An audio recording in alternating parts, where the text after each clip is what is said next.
So எல்லாருக்கும் வணக்கம். Italian ஓப்பனிங்ல ஒரு சூப்பரான ட்ராப் தான் இந்த வீடியோவில் பார்க்க போகிறோம். பான் டு D4.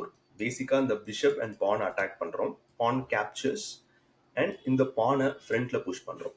ஸோ பேசிக்காக இந்த நைட் வந்து பின்னாடி போனால் என்ன ஆகும் அப்படின்றத ஆல்ரெடி நம்ம ஷார்ட்ஸில் போட்டிருந்தோம். கீழே டிஸ்கிரிப்ஷன்லேயே லிங்க் கொடுக்குறேன்.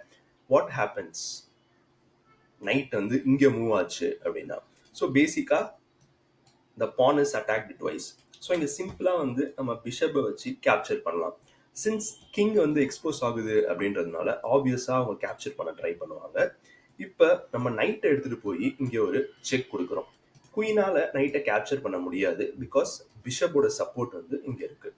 ஸோ ஒன்ஸ் கிங் வந்து மூவ் ஆனதுக்கப்புறம் சிம்பிளாக நம்ம இந்த நைட்டை கேப்சர் பண்ணிடுறோம். ஸோ நீங்கள் பார்த்தீங்க அப்படின்னா ஒயிட்டோட பொசிஷன் வந்து ரொம்ப நல்லா இருக்குது. பிளாக்கோட பொசிஷன் வந்து கம்ப்ளீட்டாக டெஸ்ட்ராய் ஆயிடுச்சு. என்ன ரீசன் அப்படின்னா கிங் எக்ஸ்போஸ் ஆயிடுச்சு, காஸ்லிங்கும் பண்ண முடியாது. அண்ட் யூ கேன் சி நம்ம வந்து இங்கே ரூக்கை எடுத்து கொண்டு வரலாம், பிஷப் வந்து ரெடியாக இருக்குது, ஈவன் நம்ம இந்த பானை கூட புஷ் பண்ணலாம். ஸோ இந்த இடத்துல ஆப்வியஸாக வந்து இருக்கிற மூவ் என்ன அப்படின்னு பார்த்தீங்கன்னா பான் புஷ். ஸோ பேசிக்காக இன்டைரக்டாக வந்து பிஷப்பை வச்சு அட்டாக் பண்ணுறாங்க. ஸோ நம்ம இந்த இடத்துல வந்து சிம்பிளாக குயினை வந்து நம்ம இங்கே மூவ் பண்ணிக்கலாம்.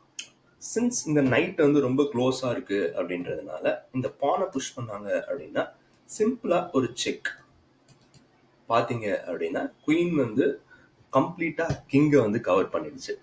ஸோ ஆப்வியஸாக உங்களுக்கு எந்த ஒரு மூவுமே கிடையாது. ஸோ ஒன்ஸ் கிங் வந்து இங்கே மூவ் பண்ணதுக்கப்புறம் சிம்பிளாக இது வந்து ஒரு செக் அண்ட் மேட். இந்த மாதிரி நிறைய இன்ட்ரெஸ்டிங்கான வீடியோஸ்க்கு மறக்காம சேனலை சப்ஸ்கிரைப் பண்ணி பக்கத்தில் இருக்க பெல் ஐக்கனும் கிளிக் பண்ணிக்கோங்க. ஏதாவது ஒரு டாபிக் வந்து உங்களுக்கு எக்ஸ்க்ளூசிவாக வேணும் அப்படின்னா மறக்காம கீழே கமெண்ட் பாக்ஸில் சொல்லுங்கள். தேங்க்யூ.